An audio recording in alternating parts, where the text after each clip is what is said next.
Hello, everyone, and welcome to another episode of the Log Talk podcast brought to you by Near Outdoors. So, very excited to bring this one to you. This is our 10th episode, so we're pumped to get that dropped. And also, this week we got a special guest, and that is our friend from the East to West Hunting podcast, Todd Waldron. So, many of you may have heard the episode that I did with him back over the summer, where we talked about hunting in Western New York and also getting ready for our trips out to him going to Wyoming and myself going to Colorado. So if you've been following along, you've heard the stories from my end of things on what we did out in Colorado. And if you have not listened to those, I definitely encourage you to go back and listen to some of the podcasts we posted back during September and beginning of October. But Todd and I will also kind of get into talking about his hunt and the experience he had going to Wyoming to chase around antelope. So definitely check out his podcast, subscribe. A lot of good stuff from him, both talking about stuff here in the East as well as the West, as his title of his podcast would lead on to be. So check that out. We hope you enjoy. And just a reminder to check out we're doing our own little take on a local rut radio. So we've got our weekly report that's coming to you usually Thursday or Friday. We'll try to get that posted, and we're calling it Breeding 'em Radio for obvious reasons why breeding is important in this conversation. But I'll probably have a little explanation for everyone as far as where the whole feeding them and breeding them thing comes from. It's a little inside joke with me and my buddies, and I'll probably have them on one of these conversations and explain it. It's pretty stupid, but it's one of those inside joke things, and we've just kind of used it and spun it along with all this. So I think we got a good episode here. Enough of me yammering on. Enjoy, and please give us a like and a follow and on our social media platforms, and get out there and put some game in the freezer. Thanks, everybody. Hey, Todd. Hey, Billy. How's it going? I'm good. How are you? Can you hear me all right? Yeah, the audio sounds really crisp. It's the volume is good. Yeah, it sounds good. How about on this end? Is it coming through okay? Yeah. Yeah, you sound okay, great. Cool. It's as long as Spectrum's internet holds up its end of the bargain, I think we should be in good shape. Okay. Well, let's hope so. I'm sure it will. So how have you been? Have you been able to get out and do some bow hunting? I have. I've been able to get out a little bit, about three times each weekend. Mixing in some evening hunts and some morning hunts. So haven't been able to, and I don't see myself. I'll probably save a couple weekends later in season when I know it's going to be good and in the rut, and some gun weekends where I'll be out there all day Saturday, all day Sunday. But gotta prioritize the time and make sure I'm doing my part here at home with the wife and little guy, and keeping all things even, Yep, I know that very well. I'm the same way, and that's what I try to save some time and some bandwidth for later on, because it just keeps getting better. You get into November, and when things are hot, it's like you just want to be out there doing it. So I know.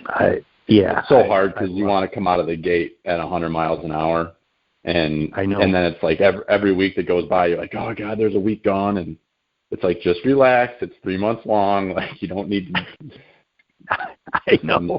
I used to burn myself out so bad by the end of deer season. After going steady for 8-10 weeks, and just the exhaustion and the mental exhaustion associated with that. I used to just be spent, and I was tired right through Christmas. I know. Everybody's revved up for that, and you're coming down off the. I joke, but I use the reference literally we're in rut. You can't think about anything other than chasing deer, and you just wear yourself down, and it gets to be December 20th, and you've lost weight, you look like hell, maybe you've gained weight because all you're doing is sitting in a tree and drinking beer. It's just, it's a crazy time of year. It really is. Yeah, it is. So it's exciting too. So I'm looking forward to it. I haven't even been out bow hunting yet, and I don't even know if I'm going to make it this year or not. I haven't been shooting my bow much, and muzzleloader. See, our season starts early up here, so like muzzleloader season starts on Saturday, and then rifle season starts on the 26th, I think. So we'll be full swing into that next weekend. Yeah, next weekend. So this weekend, muzzleloader starts on Saturday. And that runs a week. That's like the early muzzleloader season. And then the rifle season starts the 26th, and that runs through December 8th this year. So it's a long season. It's like 7 weeks. So, what happened is I got back from Wyoming, and then, just been busy and trying to catch up with family and do things at the house and, be a good parent and a good husband, like you were talking about there, just like managing my family responsibilities. And I haven't even gotten out. So hopefully we'll get out this weekend and get back into the swing of things here pretty soon. I got faith you will do that. I think so. I do. So, yeah. So, I'm looking forward to doing the podcast. Let's just get this thing rolling. Yeah. Okay. Sounds good. Sound good? Yeah. All right. So today, joining us on the Log Talk podcast with Pert Near Outdoors, you are we've got Todd Waldron with us, so I'll drop the name, but you are the lucky guest to be on the 10th episode of our podcast. This is a big deal. So thank you, Todd, for joining us. And I'll just kind of give a little background on you quick, and then we'll kind of, let you say a few words if you would like to. If not, you could just sit there and smile about how flattered you should be after I say all these nice things. So Todd is he's a fellow New Yorker here, and Todd is very involved in BHA, and that'll be something that we discuss quite a bit today.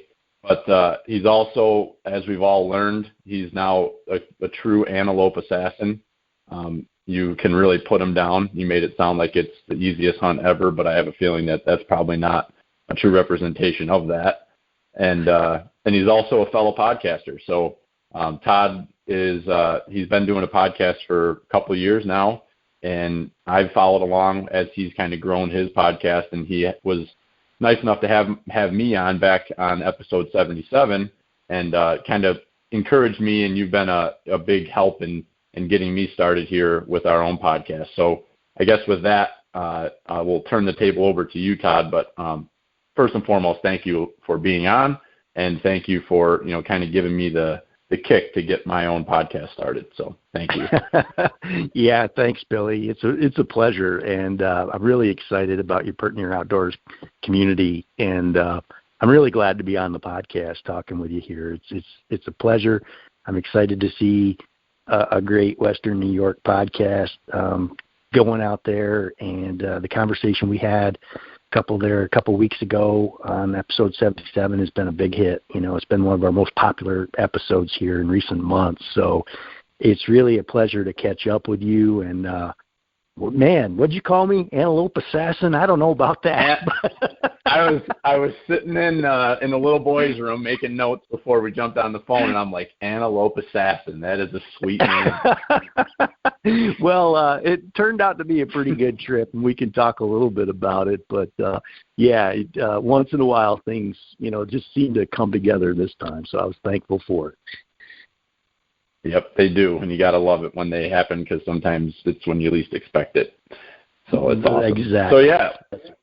So last time you and I did talk on your podcast, we were both gearing up. We did talk about hunting in Western New York, but we were gearing up for our Western hunts, and I don't really want to dive too far into that as far as all the details about what all went into it, because I think we've rehashed a lot of that over our own podcast, and I definitely encourage anyone who's listening to this and is not listening to any of Todd's stuff to check out his podcast. It's East to West Hunting Podcast, and he just had his most recent episode is on his Wyoming hunt, where him and his hunting buddy Jeff Jones, they talk about their hunt. So I would definitely encourage anybody, if they want to really hear the nitty gritty of that, he's got a nice episode up of that. But so how was that experience? And I guess what you didn't necessarily feel like I got from your conversations is, why antelope?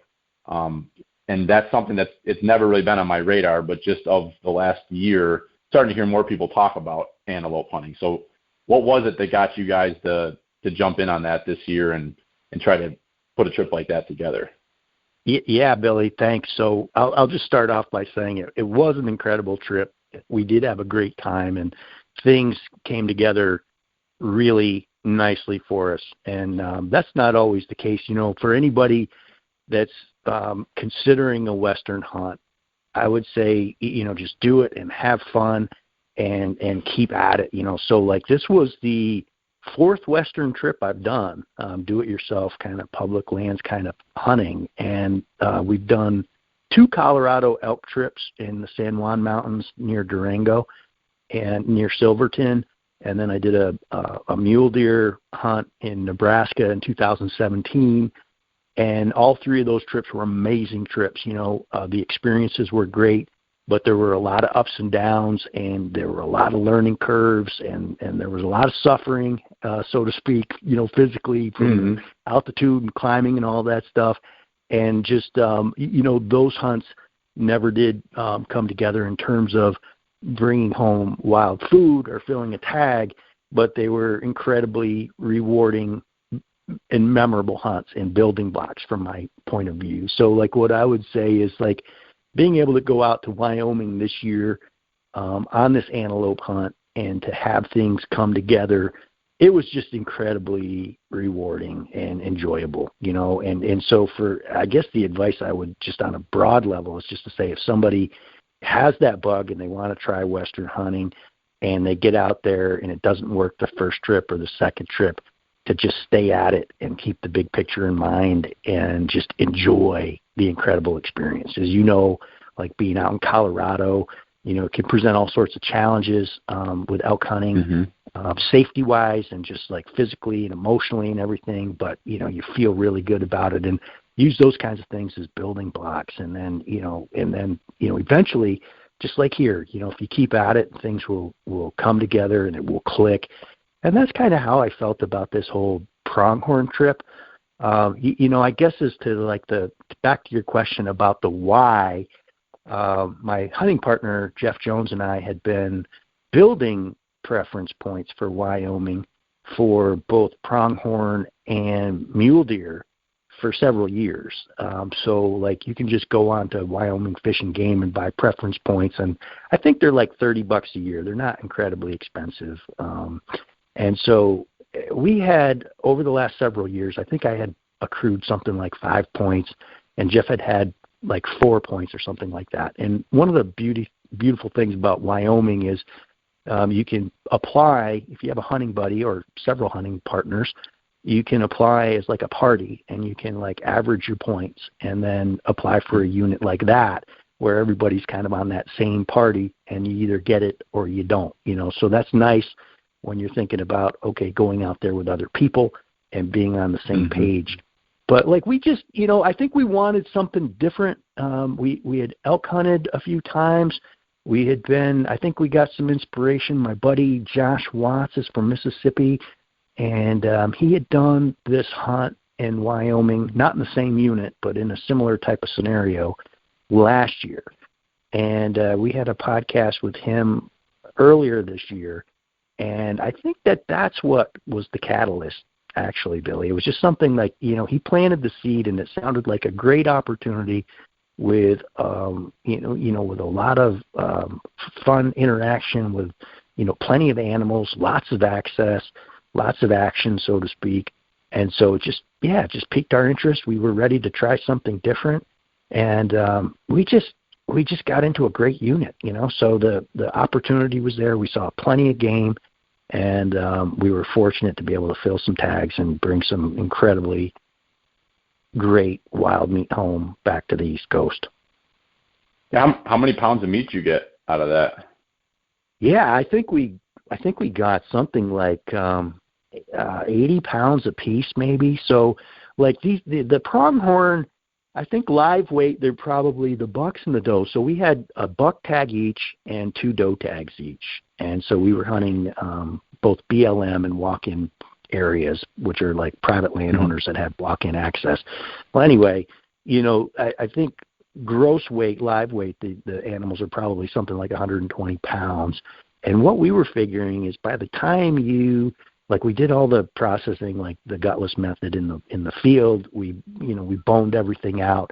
You probably have 30, 35 pounds of meat, like just deboned, organic, fresh meat for each animal. So I think we ended up with something like almost 180 pounds of just deboned meat between us before we left. And so splitting that up, something like 80 to 90 pounds. It was incredible. It's a freezer full. Yeah. And so that trip, I'm just kind of sitting here and thinking about like what you did, and your Western experience has been very similar to ours. And your first couple trips were just grinders, and going to Colorado, and they're long trips. There's really like no way around it. When you're going to be camping, you got to figure in days for hiking in and setting up camp and all the stuff that goes with that. That on this trip you weren't dealing with that. So, and you had talked about you ran like a middle of the week trip. So did you guys fly out over the weekend and then fly back on the weekend? Is that how you had that trip structured? Yeah, so kind of like that. So we ended up we flew really early on the morning of Monday, the 23rd of September. So a lot of pronghorn seasons don't open until like October 1st in Wyoming. Each one's a little different, but our particular unit opened up September 15th. So what we did is we flew early Monday morning on the 23rd of September to Denver, and my hunting partner Jeff flew from Huntsville, Alabama to Denver, and it was a direct flight, and I flew from Albany to Philadelphia to Denver.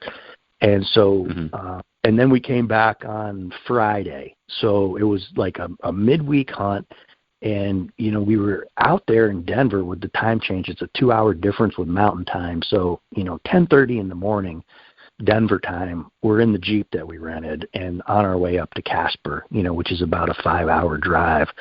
So it was a really cool opportunity. We hunted during the week. We never felt like we were, it's a huge unit. Even looking at it on paper, you don't get a grasp for just how big this unit was. And we just never felt like we were either crowding other hunters or getting crowded. It was an enjoyable hunt from that standpoint as well. Yeah. And I don't know about your experience in Colorado, but, reflecting back on our trip, the weekends are just chaos. There is a lot of state resident hunting pressure, and you've got tons of, I was shocked the amount of people that we ran into 7 miles back in.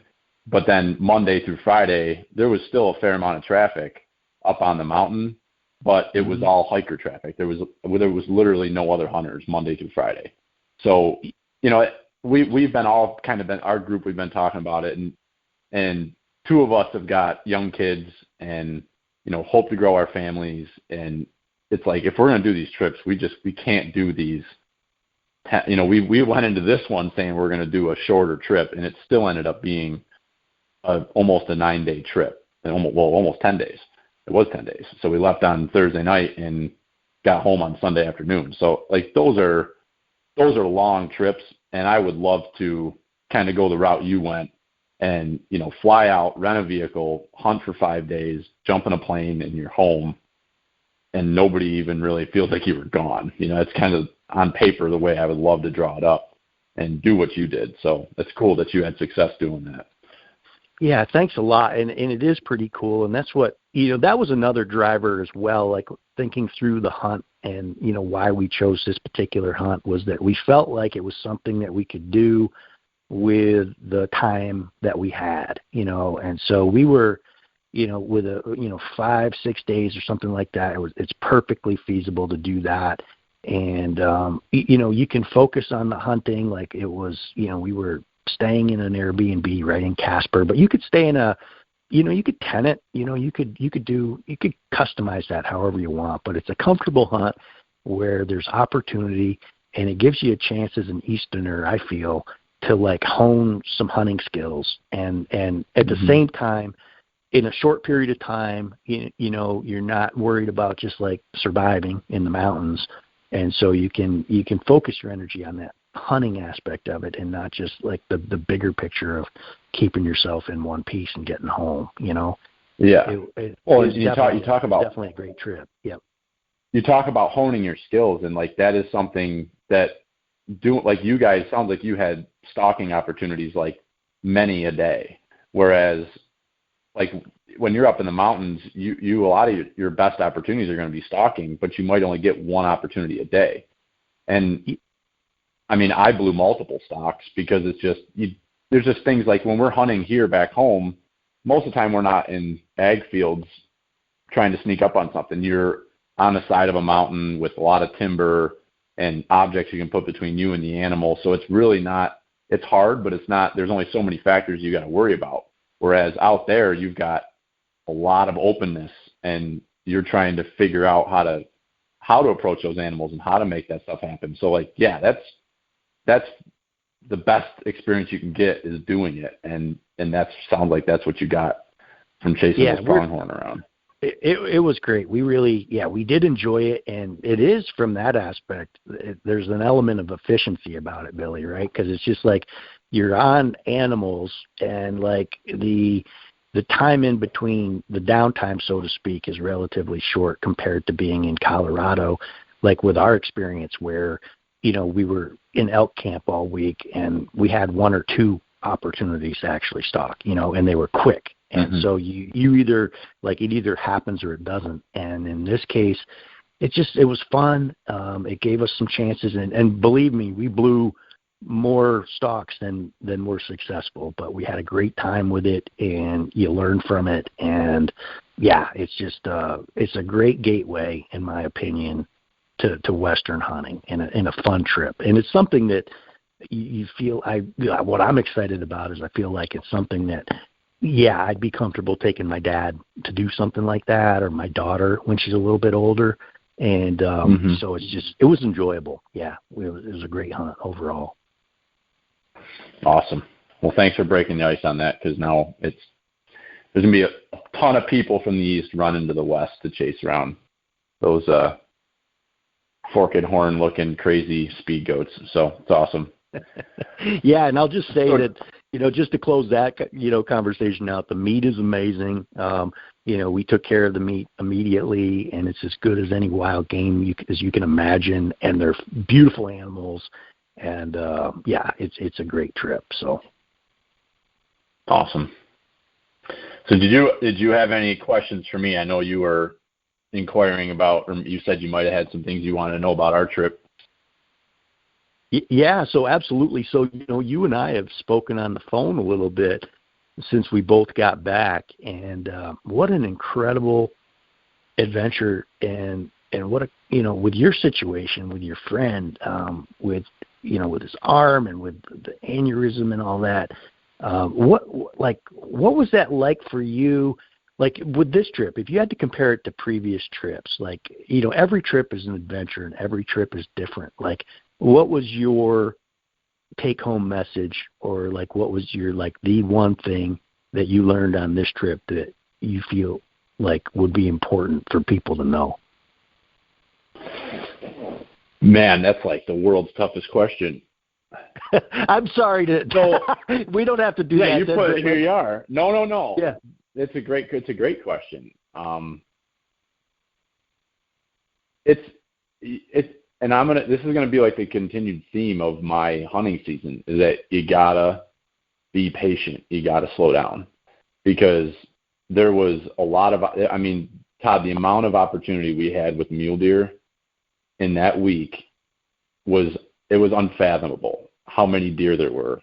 And whether that is, it's the first time that we've deer hunted in this basin. We've got past history in this basin with elk, and we've had success in there as far as seeing elk and hearing elk.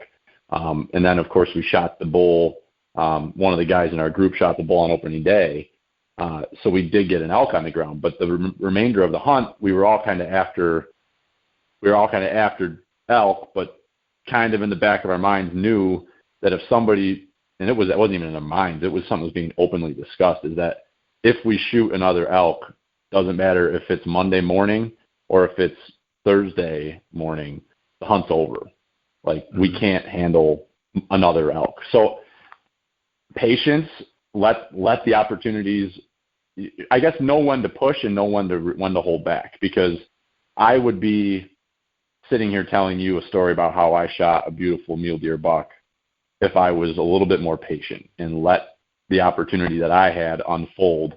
As the night before, and I don't know if you had a chance to listen to the podcast where we were talking about the different stuff we did, like a day-by-day deal. But like, I had Monday night, I had one of the most incredible experiences with that herd of cows, with that nice bull, and 8 to 10 mule deer bucks, all inside of 130 yards.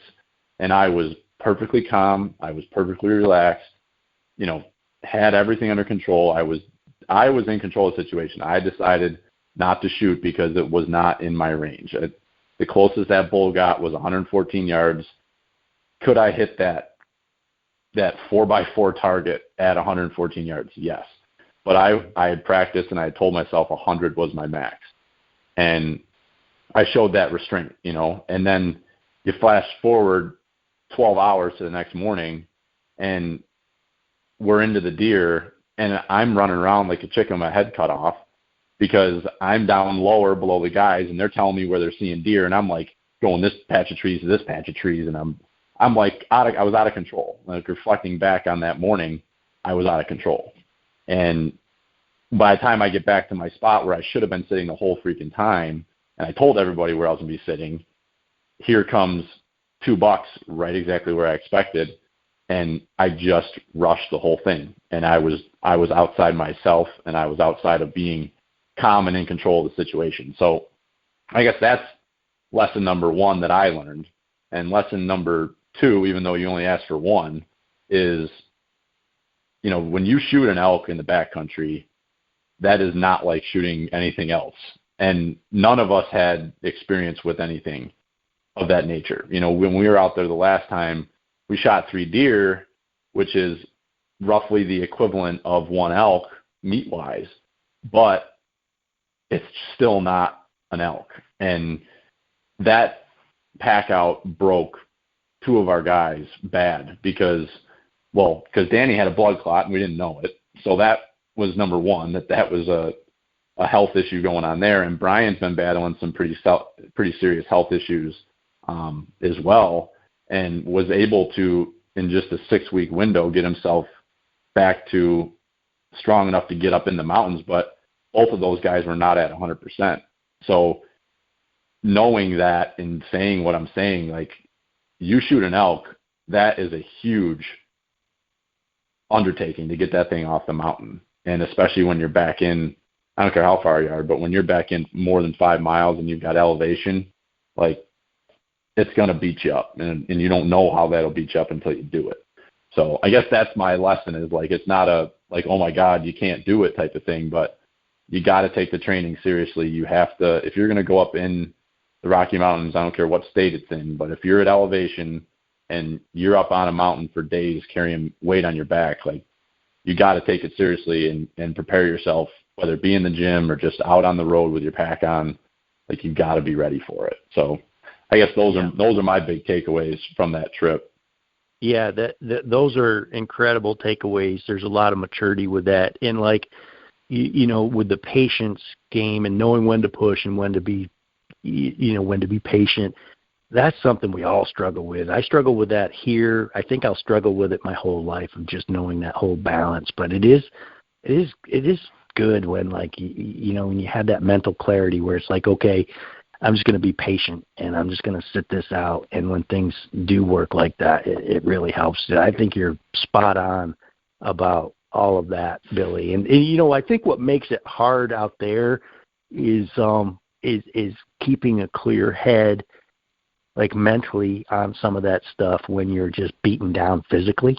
So like, when you have high altitude and you're living in a tent and you're not sleeping well and you're hunting hard and you're undernourished and you're packing elk and you've got all this stuff going on, you're tired out. And I think that can play a little bit into, like, it does for me anyway, with like decision making and just that mental acuity as far as like, and emotional too, as far as being like, okay, being on top of my game for hunting, because it's demanding out there. And, as far as like packing elk out, I think you're so spot on that. And like, so we've done 2 trips and we haven't packed elk out, and we were still beat up just from the terrain of trying to chase after elk and find them.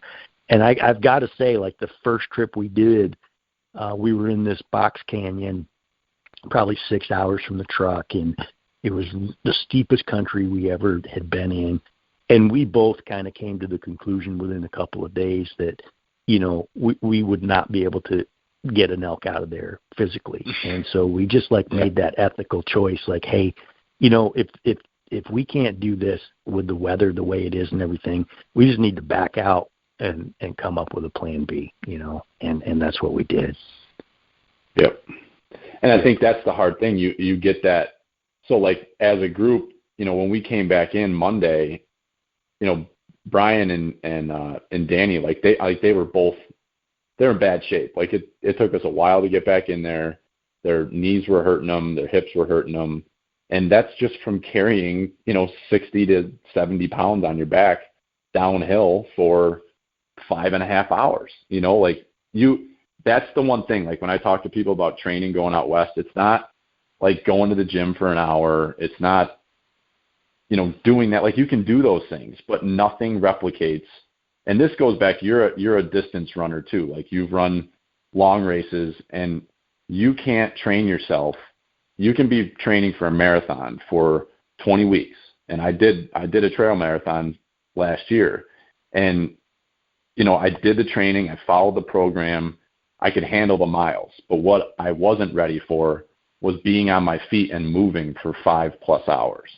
And that's something you can't replicate by going for a quick hour walk after work with your pack on. It's like, great, I just walked 2.5 miles with 50 pounds on my back, but do that 5 more times without stopping, and your feet start to hurt, your knees start to hurt. And I don't know if you can relate to that, but like, I know you've done distance stuff, so you definitely can probably relate to that long, strenuous time on your feet doing something.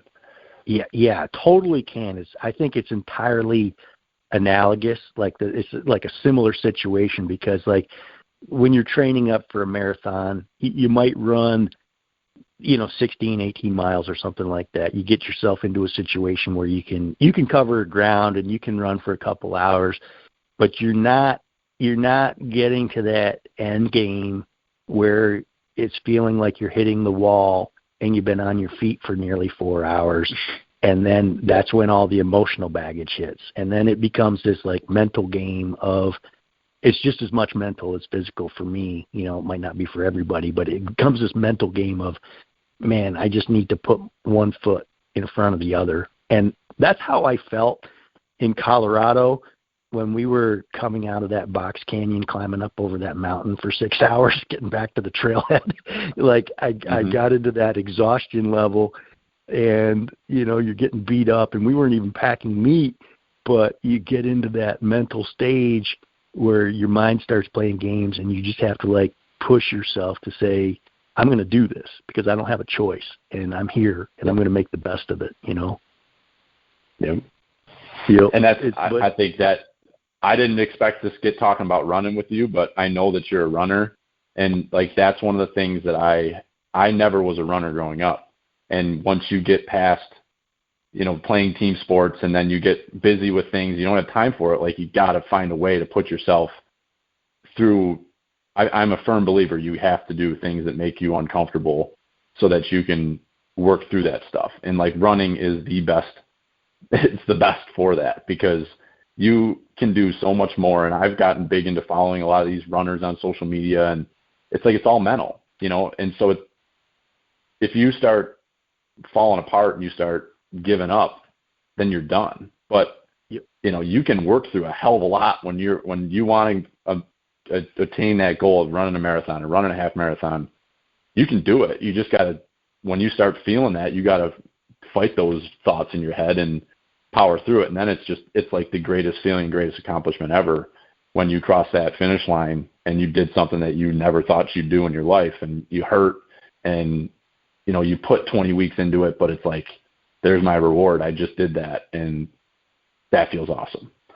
Yeah, I think so. And I think it carries some confidence over to other parts of your life too. So like when you do that and you can get through that mental battle of getting through that stuff and pushing through, and there's a lot of it, because like when you're training that long, I mean, we could go on and on about conversations, but I've run through pouring rain and freezing cold and searing heat and being sick and like all these crazy challenges that will just beat you up.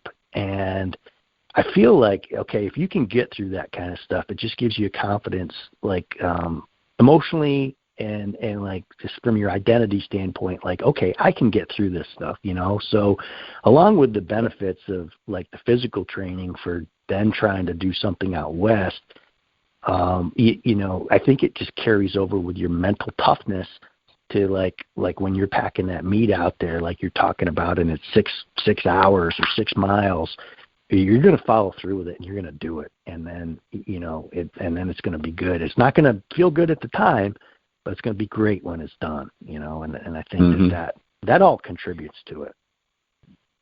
It sure does. And there's always cold beer at the end. And that makes it the best part of it. That always gets me to the bottom. Me too. It's funny, like you do any of this stuff, like you go to these races and all these people are super healthy, and what is at the end of every finish line? Good beer. Like, it gets you there. It doesn't matter what it is, it gets you there. So one of my, you know, I won't go into this too much, but one of my favorite races is the Boilermaker in Utica. And so, they ended at the Saranac Brewery right there downtown, and there's bands, and it's great. You know, it's like a 9-mile, 15K race. There's about 15,000 people, and it's pretty exciting to, you know, wrap it up in there and have a nice cold beer on a Sunday morning with thousands of other people. It feels pretty good. It's a cool thing. Yeah. How many times have you done that? Well, I've only done it once, actually. So it's funny. But we should make a pact to do that together, because my wife and I did it. Would have been 3 years ago. So it was like the 40th anniversary. It was like a big deal for him, and she'd been wanting to run it for years, and we ran it. And we had fun, but it was just the two of us, and it would have been a riot to have a group of people that you go up there the night before, and, you know, it was just for us. Like, it wasn't like, okay, we're just going to both stand here and drink beer for how long together? You know, like, okay, we need to go home. But that race was awesome with the amount of people. I've never experienced anything like it, you know, and it's so much different than I do a lot of trail stuff, and those are fun in their own way. But like that race, I mean, you have people lining the roads the entire time, cheering you on, playing instruments, and it's awesome. It is such a cool experience. But we'll do that together sometime, Todd. Okay, Billy, that sounds like a plan. Maybe we can get some other New York BHA friends in it too, and have a good showing. That'd be fun. So I love it. That would be fun. Sounds like a job for an events coordinator, you know. Okay, we're on it. All right, so our Western trips were both exciting and fun in their own way. So, it was good stuff, and I look forward to the next one. And the planning has not begun, but I'm sure it will. The discussions will start sooner than later about what we'll be doing in the next few years. So, do you think you'll be going on a trip again next year? Boy, I'd love to, and I don't know if I will or not. You know, there's some talk.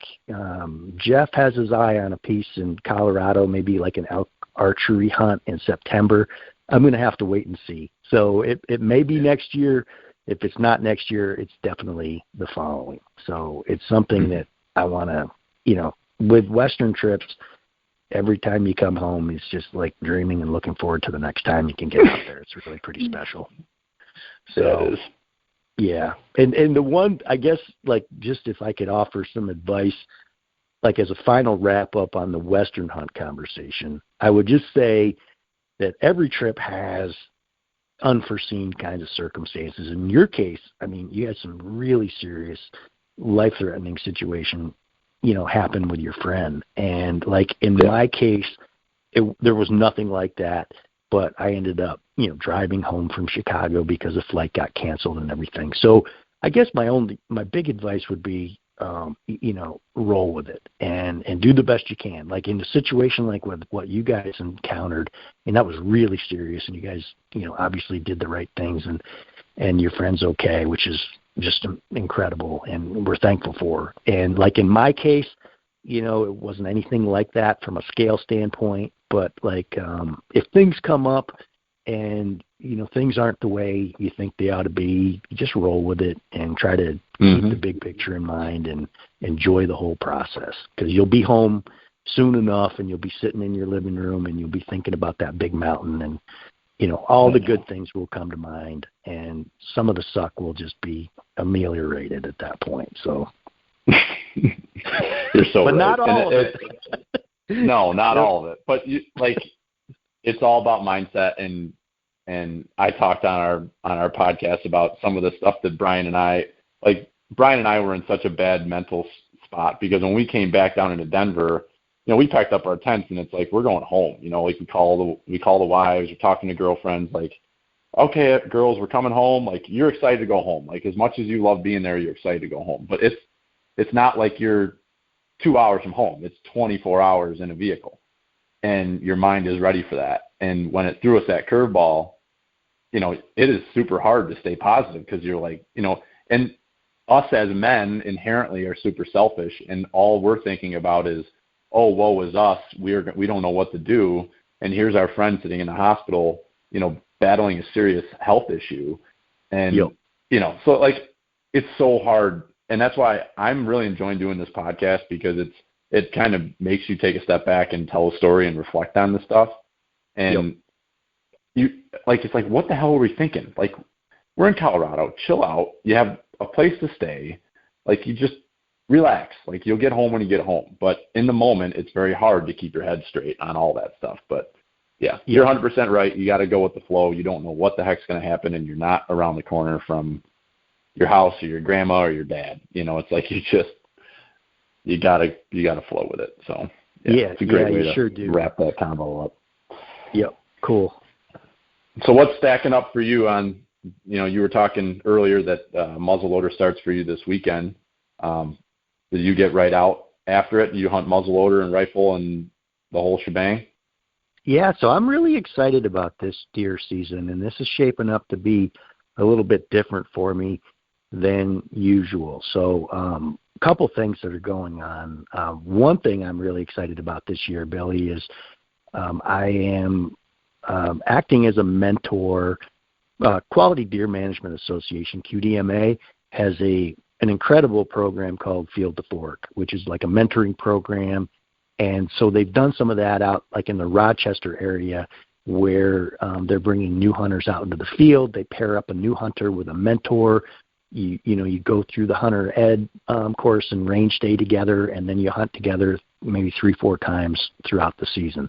And so there's like this mentorship relationship. You're introducing somebody new to the outdoors, and they're helping them with their curiosity about wild food and everything like that. So a couple weeks ago, Matt Ross from QDMA reached out to New York BHA, said they're doing that in the Capital region over here near Albany, where they were looking for a couple of mentors. So I just said, I'd be interested. I'm excited to share what I can with a new hunter. And so that's something new for me. I've not done that in any kind of formal, structured way in the past. So looking forward to that. And so that I'll keep you posted on how that all shakes out. I've got a really great person that I'm paired up with. I like him a lot. I think it's going to be fun, and I think we're going to have a good time and be able to share some stuff, and hopefully we'll both learn some stuff out of it. So that's what's really exciting. I got a whole bunch of questions to go along with that, because that's number one, that's an awesome program. And I saw you post, I don't know if it was yesterday or the day before, I saw you post on Instagram about that. So I thought that was pretty cool. So number one, like how does someone get involved in that program from either end of it? Like to be a mentor, or you're a new hunter, or male or female wanting to get into the outdoors. Like how do you where do you go to get involved with that? Yeah, so for sure. I'm not heavily detailed into into the logistics of it because I kind of came into it through an introduction from QDMA. But here's what kind of how I understand. Here's what the beauty of this thing is QDMA is they promote. They're doing a great job. This is like a grassroots kind of thing. So it's not. I don't think they have this in every single branch across the state right now, but it's emerging. And so there was a pilot project. Mo Tidball from the Wild Harvest Table and Cornell Extension, she was instrumental in setting something up over in Seneca County last year, and over into Rochester. And then so one of the things that QDMA is doing over here, or they have done this summer, is that they were running a booth at the local farmers markets. And so they were handing out venison jerky, and they were introducing people at local farmers markets, which I think is a brilliant idea. It's just great. Yeah. And so they were getting some attention with it on a ground level through that. So they're showing up at the Glens Falls Farmers Market and some other farmers markets in the area. And then so I think then it was also some promotion through either social or through email distribution or whatnot. But, it's still a relatively small scale kind of project. So we're talking about 10 new hunters, so not hundreds of new hunters. So I'm not entirely sure what, if there was an application process or what they did, with the vetting. There might have been an application process and just some introductions and so forth, and some considerations there about who ends up doing what. But I think the big picture is that it's relatively new. It's popping up all over the country because I'm seeing some other people throughout, outside of New York, they're doing it as well. And I think it's got a lot of potential. And from my perspective, even though I'm not a member of QDMA personally, I respect their organization. I think they do good work. And so, if there's something that they're doing that's a good program and it involves mentoring and we can partner up with them, then have at it. Don't try to always reinvent the wheel. Just get in there. Right. And the bigger picture is that you're getting new hunters out in the field, and those partnerships, we can leverage strengths. And, I'm proud to be able to work with them. They're great people, and support what they're doing with Field to Fork. That's awesome. And I heard someone, it was a couple guys from QDMA that were on the Meat Eater podcast maybe a month or so ago, 2 months ago. And it was super refreshing to hear what their message is and what they're focused on. And it's, whether it's this Field to Fork program or the mentorship program, they're doing a lot of stuff that, QDMA for so many years is you hear that and it's these, can't shoot little bucks, got to do this, got to do that. And whether that idea is right or wrong, everybody has their own opinion, but they are so focused on that R3, and which is, you're gonna have to help me with this. That's, what is that? Recruitment, retention, and reactivation. Is that what it is? Yeah, that's exactly it. Yep. Nailed it. Freaking nailed it. I didn't even Google it, Todd. I just pulled that right off. Good job, Billy. Yeah, thank you. Pat myself on the back. So, but it's just so cool to hear that. And you and I got talking about this the last time we were together on your podcast.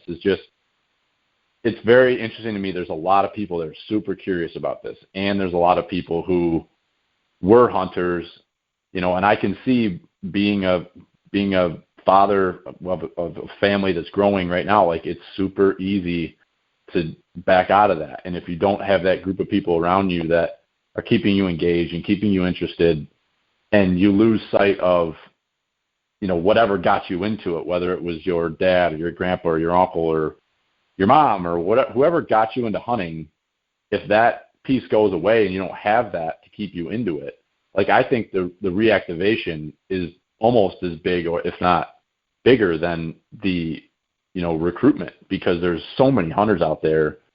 There's just a lot going on. So I love seeing what QDMA is doing and kind of going after this in a different way and using their power and their brand brand.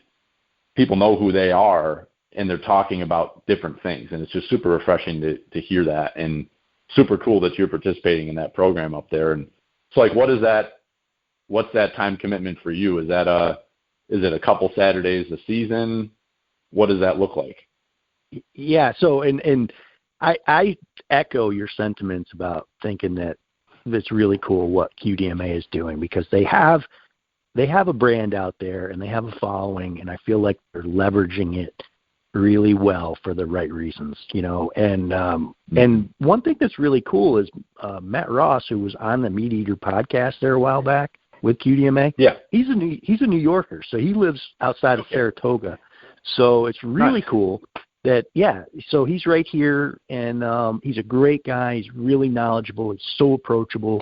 He's a good partner to work with, and I'm excited that he's right here and accessible, because I think that there's good stuff ahead with QDMA. Okay, so it was him that was talking. It was him that was talking about going to the because I knew he was talking about being from New York, but I didn't know if it was him telling about going to the local farmers markets and stuff. Like, that's awesome. Like, that's such cool stuff, and it's just outside the box thinking. So it's cool. It's great.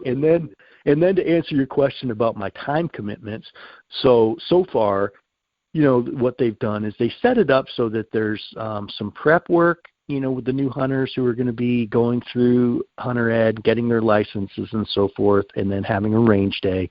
And then, phase 2 of it is actually getting out with the mentor-mentee relationship and actually getting out there and hunting. So, like, for the prep stage, like phase 1, there's been like 2 evenings in October that are like 2 hours each. And so these are like orientation evenings where you get together, you meet people, you watch some videos, you have some Q&A, you kind of talk about just like anything that you want to talk about. It's just really kind of getting your feet wet and getting to know people kind of thing. And then so this is just the Sunday. What we'll have is like a 9 to 5 range day and like hunter ed day and everything. So the students, or I don't want to say students, but the new hunters will fulfill what they need to for the class for the day on Sunday, and the mentors will be there with them. So I'll be down there with the person that I'm hunting with, and so that's like a 9 to 5 kind of thing. And then at the end of the day, and that will include some classroom stuff and some 22 shooting with a firearm. And then at the end of the day, we'll be able to go down and get licenses for people. So it's, so far, I mean, you're talking 10, 12 hours or something like that in prep time. And then the hope would be to be able to work with your hunter maybe at a minimum of 3 times through the season. And so that's not too much to ask. So if you're going to be hunting anyway, having somebody new with you, I don't think that's too much of a burden for me personally anyway, at all. So it's some initial time, and then hopefully we're going to have a good time. We're going to hunt. We're going to have fun. We're going to learn some stuff, and then toward the end of that, I think we'll probably regroup with some type of if we're fortunate, and lucky, and connect like a wild game dinner at the end of the season for everybody that participated in it. So I think it builds community, and my hope is that the person that's paired up with me will feel comfortable using me as a resource for long term, and not just like this season. So whether however it happens, we'll hunt this year together, and I hope to be able to get him on the right foot and everything. And then I hope that we can, if his curiosity continues and he wants to continue to hunt, he'll be welcome to hunt with me in the future when it works out. And I certainly would be glad to just talk and keep in touch and be a resource. Because I think that, I think that comes down to it, like you're talking about, like the reactivation, and it's the same kind of thing. Because if people lose touch if they're not around people that do it, it's easy to just not do it. Like you said that, and that makes perfect sense. Mm-hmm. So, if they have that network and they know they can just text you or message you or just email or send you a picture from their trail camera, it's community. And I think that community is supportive, and I think it's leveraged in a positive way to keep people outdoors. Absolutely. And that's what it's all about. It circles back around to, why we're doing what we're doing with this. It's just to have fun, and it's to get people involved and to create that community.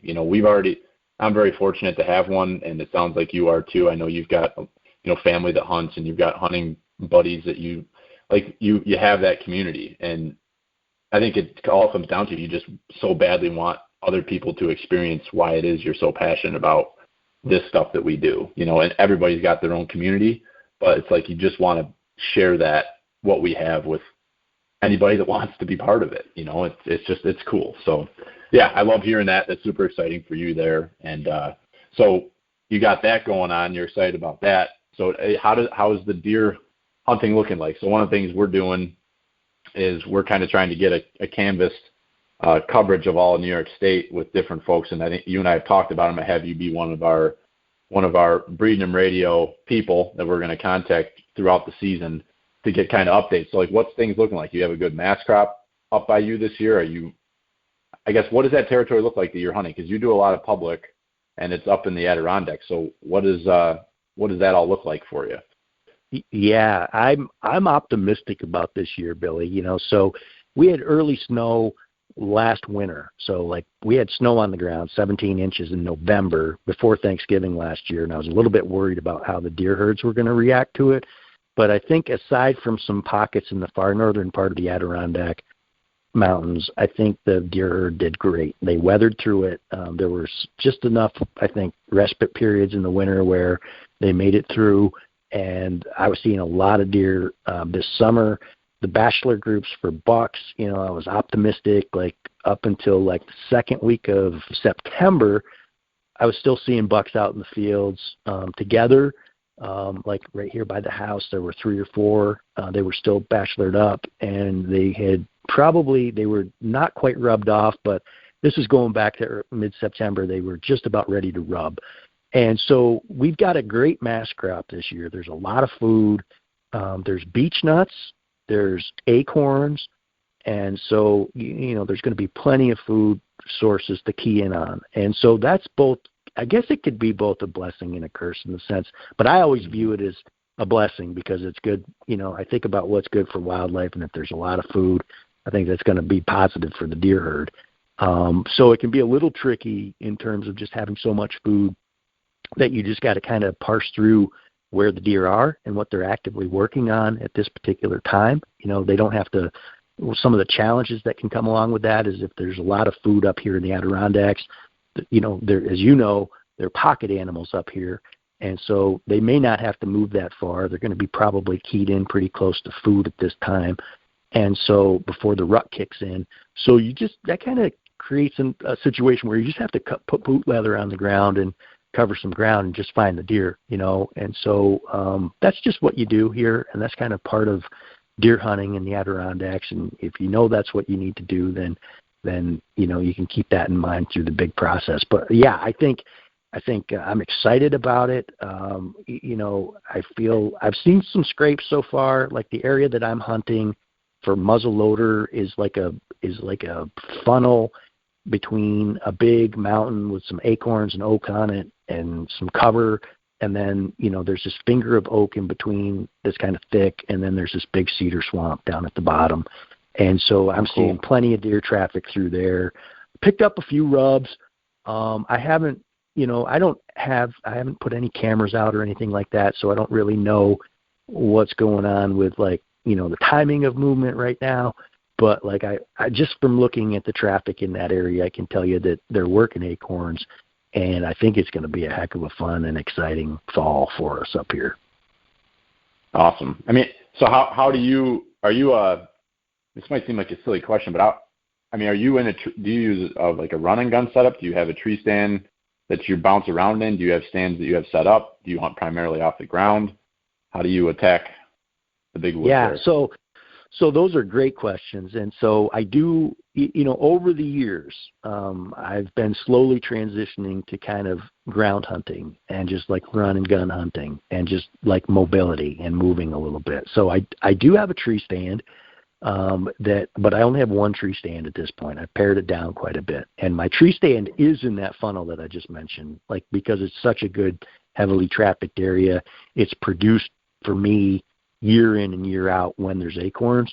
So I have a lot of confidence in that particular setup. But like as far as like when the season gets here and like when we get into firearms season, like we were talking about this before we were recording, but like I really get excited about hunting season up here come mid-November, say, and like when it gets a little colder, there's some snow on the ground, you know, it's rifle season. So I tend to be, or at least I have been recently, just focused on ground hunting. And part of that is just because of the circumstances up here of just trying to cover ground to find deer.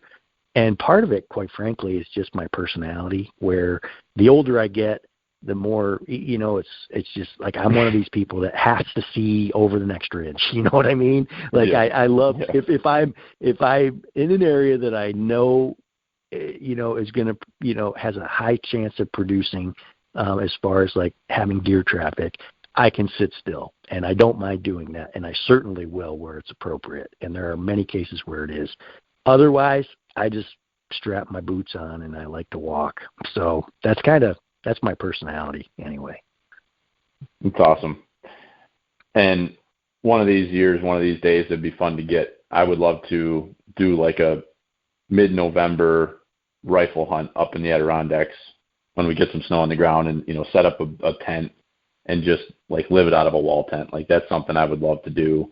And it's pretty cool. You guys have got a lot of ground up there, and there's not a ton of deer, but it's you know, what you and I have talked about it, the tracking, the getting on just getting on a deer and following it and making it happen. Like that just is the best. I mean, you hear so much on all these podcasts, everybody talks about archery and don't hardly ever talk about hunting with a gun, but there's nothing like I love putting the rifle in my hand, and, you know, you get out there and you're on the ground and you don't know what's going to happen. You know, like you said, you want to look over that next ridge because you don't know what's bedded over there or what deer might be up on its feet feeding. And it's just, rifle's a pretty fun time. I don't think it gets enough credit. I think there's way too much talk.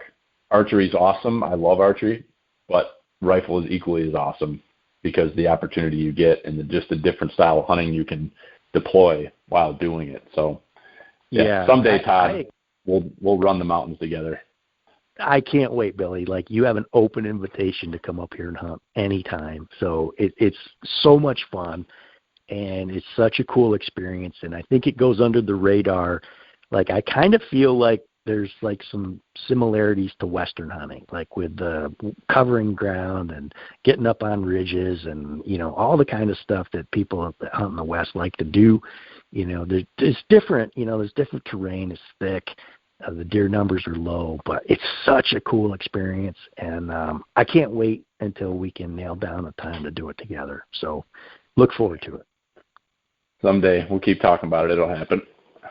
Sounds good. So that's exciting. So we'll definitely be in touch, and we'll be tapping on you for some updates here as we, you know, knowing that you're going to be out for muzzleloader up there. My brother's headed up for the weekend as well.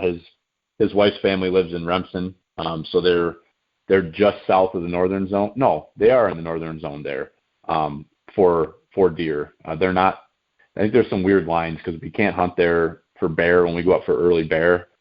Their Remsen doesn't fall into that, but anyway, Jimmy's going up there this weekend. He's going to be hunting up there with a bunch of my family. So we'll definitely catch up throughout the season here and see how things are happening with you.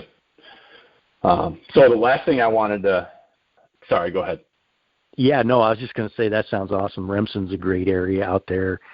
I love that area out like central New York, central Adirondacks rather, you know, like out there by Hinckley Reservoir and getting up into like Forestport and everything. So yeah, keep in touch and let me know how they make out and you make out and everything, because it's cool stuff. Absolutely. So the last topic you and I wanted to touch on was we wanted to kind of chat a little bit about BHA and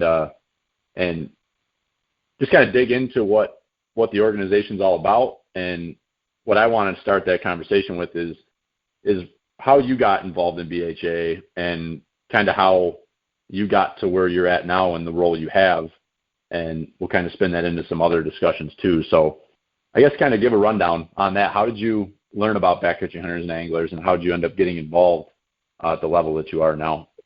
Yeah, so gladly talk about that. And it's funny. I think it's my trajectory with getting involved with BHA is similar to so many other friends that we have that you talk to. I think back sometime, maybe 2015, something like that, same kind of thing. Like I heard it on a podcast. I think Land was on a Meat Eater podcast, or maybe I heard it someplace else.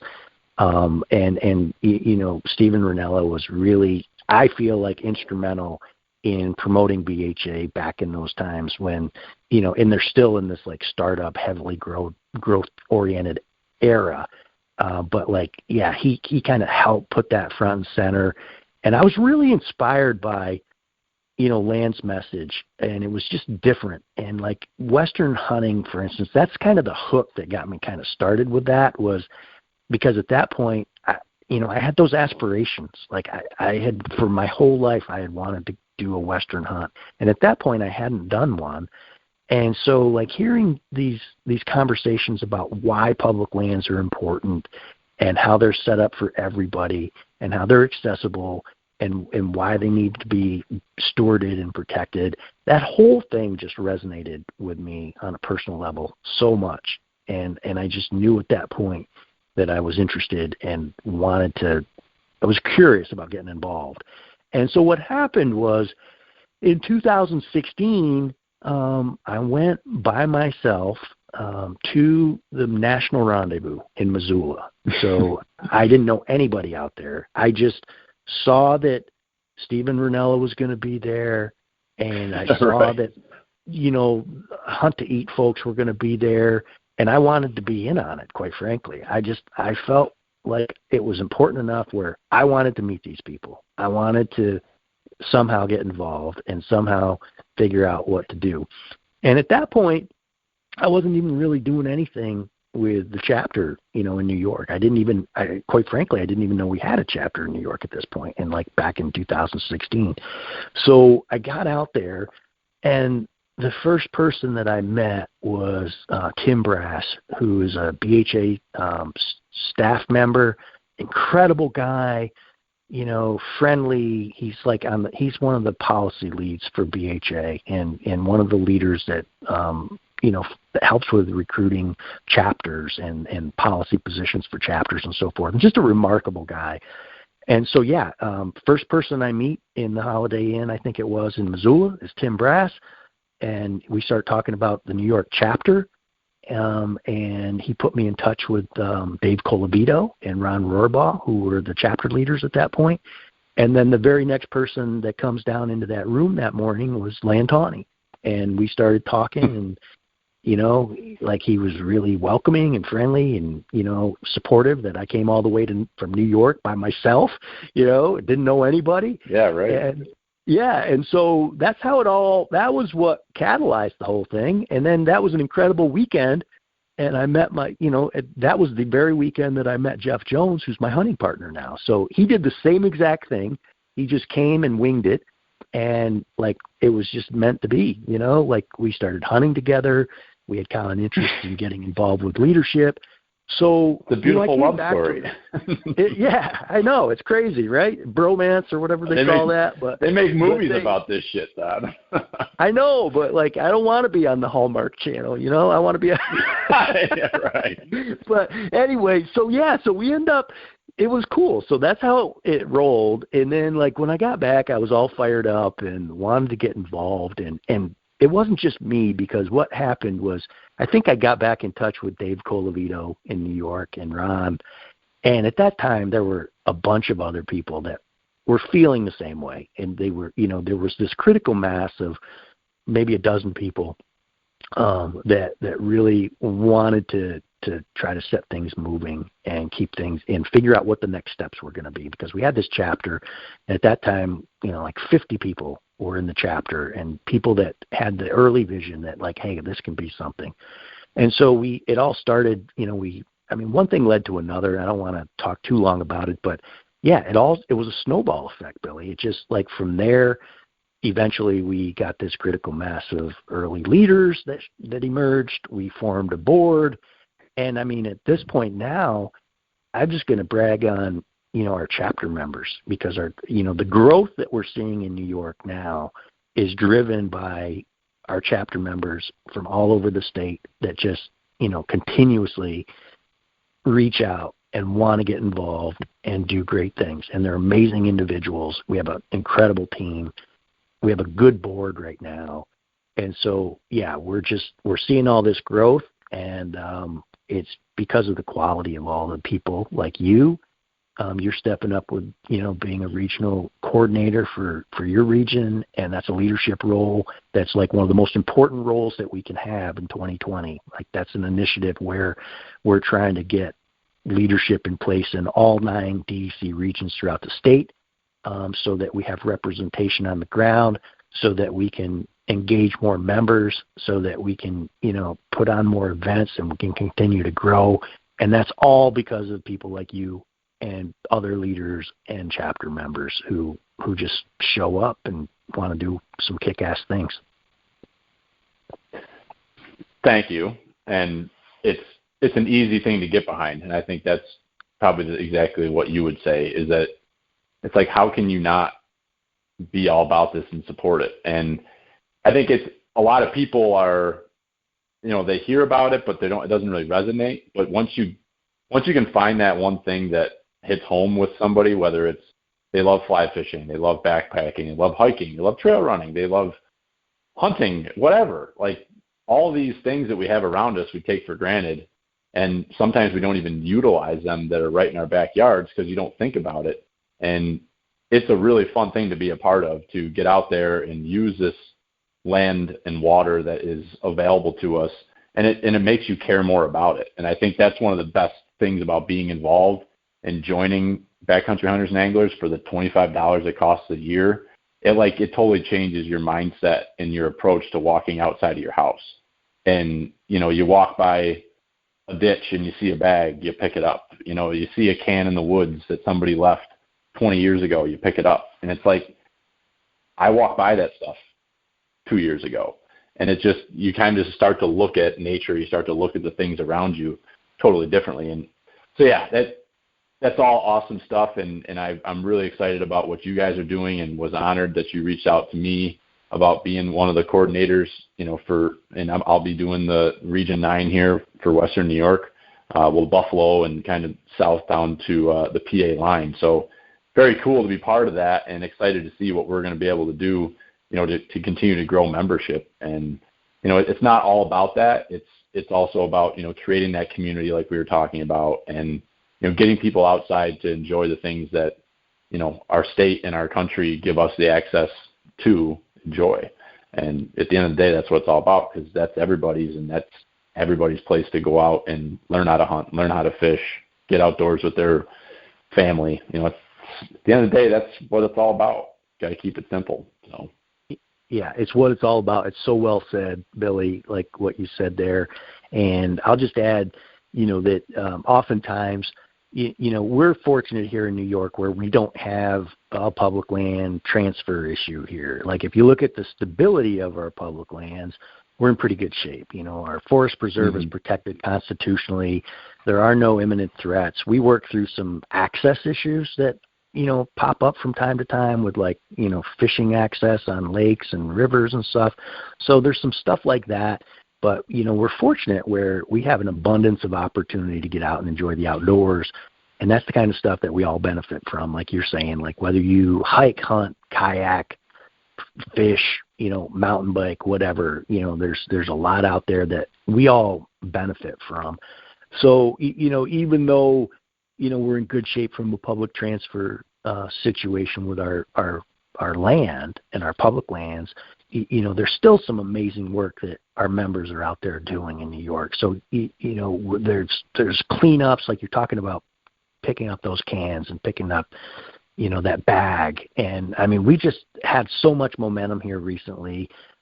We had a great public lands month. Carla Den, one of our board members, orchestrated a couple of cleanups on wildlife management areas up in Lake Champlain. So we're starting to make a difference on the ground. We've just helped Northeast Wilderness Trust open up a property that had been closed to hunting for 100 years. So it had been posted. No kidding. So it had been posted. It's called the Eagle Mountain Wilderness Preserve. And for your listeners, have them check that out. It's like, it's up in Essex County, New York, in the Adirondacks. It was owned by a family that was multi-generational. They wanted to have a conservation legacy, so they worked with Northeast Wilderness Trust to protect the land, which was wonderful. And then Northeast Wilderness Trust reached out to us and said, hey, we think there's a role for responsible hunting in relation to sustainable ecology. And so we're open to allowing for hunting by permission. So would you be interested, New York BHA, in helping us re-sign the frontage of the property so that we have that in place, so that program can be in place where if somebody's interested in hunting, they can reach out to us. And, it's by permission. It's not just helter-skelter. But it was a major cool opportunity. So those are the kinds of things that we're doing. If somebody asks, well, what can you do in New York? I mean, that's an example of what we can do in New York, and it's just like the cleanups, the pint nights. We've done backyard barbecues, and without going into every little detail, I just want to say how proud I am of the board for coalescing and doing so much work, because they do it behind the scenes every single month. And I just feel like we're trying to carry all that momentum into 2020 and beyond. We're in it for the long haul. Our vision is to be a trusted voice for conservation in New York State. We want to be the people. We want to earn the right and earn the privilege for people to look at us as a conservation group and say, these are good people. We want to partner with them. Their values are in the right place. They're focused where they need to be on the future of hunting and fishing, on the future of clean water and habitat and wildlife and public lands and all those fundamentals.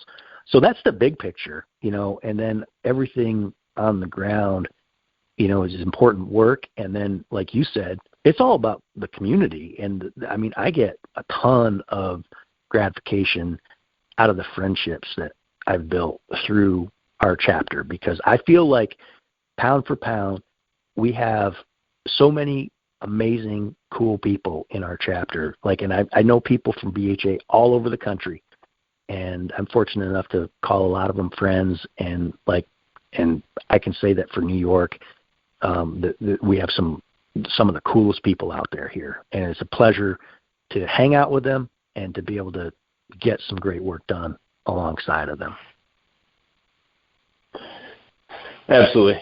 You couldn't say any better. And I feel like I could keep saying things, and then you could keep saying things, and then we could agree with each other. And it's an awesome thing. So appreciate all the hard work you're doing to bring all that together. And you and I would not be friends if it wasn't for our connecting through BHA and, and the relationship that we've created through that. So it's very cool. And I strongly encourage, anybody who's interested, and if they have questions or maybe they're not sure if it's the right group for them, that you always feel comfortable, reaching out to Todd, or reaching out to myself or anybody that, that for that matter, that's involved with backcountry hunters and anglers. Everybody's super open and super willing to chat about it and, welcome you in with open arms. So it's pretty cool. And I guess the last thing I want to know about BHA is, where are we looking membership-wise numbers now? Or where are we at as a group? Well, I'm proud to say that we're almost at 1,000 members in New York alone right now. And I think that it just continues to escalate and continues to climb.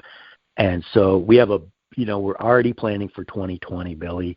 So we're going to be at some expos. We're going to be at the Syracuse Expo in January. We're going to be down in Suffern, probably going to be out in Western New York again. So we're planning on showing up and continuing this snowball and continuing the growth. So it's great to see all the growth. And I think, we get questions a lot, weekly, I would say, for people. If you're in New York, if you're listening to this podcast and you're like, okay, I want to get involved with the New York chapter, people might ask, is that separate from my membership in with BHA in general? And so the answer is, you can get, with the $25, if you're online and you go to backcountryhunters.org and you sign up for BHA and your address is in New York, that's going to automatically put you into our database, and you're going to be in our chapter, and you're good to go, and you'll start getting emails from us. So cool. So you don't have to, for any of the listeners, you don't have to sign up anywhere else. There's no extra fees. It's just get yourself signed up, get your friends signed up, and let's continue this. That's the makes for a great Christmas present, by the way. Absolutely, it sure does. Exactly. So so my mother-in-law came over here to she watches our son on Tuesdays, and I was here when she come in for the day, and I had just gotten my the bi-monthly magazine from Backcountry Hunters and Anglers that you get with your membership. And she's like, "Oh, you got yours?" She's like, "I just got mine in the mail the other day." And I'm like, "What?" She's like, "Yeah, I joined up last month." She goes, "I saw your post on Facebook," and she's like, "I can't wait to get my free shirt. That she can come anytime." And I'm like, "That no is way." so I'm cool. like, my mother-in-law, joined up. She's like, "It's a really nice magazine." I'm like, "Yeah." So it's just like people just, it's awesome. And it's fun to see people around you finally start, jumping in and getting to be part of it, because it's awesome. So yeah, I think that's such a cool story. Yeah. It is. And I was rubbing on my brother, because that's my brother-in-law. I was talking to him yesterday, and he's like, "I really need to join." I'm like, "Don," I'm like, "your mom's a member." I'm like, "This is embarrassing that, you're this big fly fisherman and you're not a member of BHA. You lived in Colorado for 8 years, and here you are. Your mother's a member before you are. So get out of bed and, join up." So Yep. That's it. Put the peer pressure right on him and get him signed up. That's it. Tell him about his mom being a member, and that'll get him in gear. I hope so. It's a great community. We're looking forward to a lot of growth, and I feel like we're just getting started. And we haven't, there's so many things out there that we can be doing as we continue to grow. I hope one of the things is like the Hunting for Sustainability and the mentorship program. We haven't even cracked the surface with that yet, and that's exciting, and that's something that is a core strength of BHA that we can be doing right here in New York. And the other thing is, the collegiate programs too. Like I would love to see, a collegiate program at some place like Paul Smith's or Cobleskill or Morrisville or wherever, so all that kind of stuff will phase in as we continue to grow. And I just want to thank everybody for being a part of it. Absolutely. Well, I think that's a good place to wrap it up. So I appreciate you joining me, and again, another great conversation. Every time you and I get together, we don't know where we're going and what we're going to talk about, but it always ends up being a good combo. So I appreciate it, Todd. Best of luck to you the rest of the hunting season. And I guess you want to share real quick where people can find you on social media before I say goodbye? Yeah, sure, Billy. So first, though, before that, I just want to thank you for having me on the podcast. I really appreciate it. It's always great catching up, and I'm so excited for your podcast and for the community, and I'm proud to call you a friend, and I'm glad to support what you're doing. So keep up the great work, and keep hammering away at it. And, I look forward to hunting together here soon.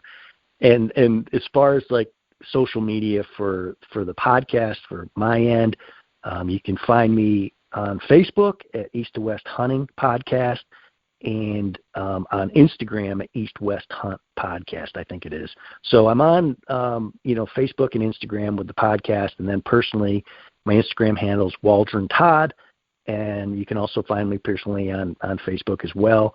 And if there's any questions at all, if you have questions about hunting, if you're a new hunter, or you just have a question about getting started, just feel free to reach out, and I'll be glad to catch up. I try to be really approachable and helpful, and I'm thrilled to be able to help people get started if they're interested in it. Awesome. Thank you, and appreciate it again, and go out and shoot the big one this weekend. Okay, you too, Billy. Thanks a million. Have a good day. See ya. Bye. Yep. Bye.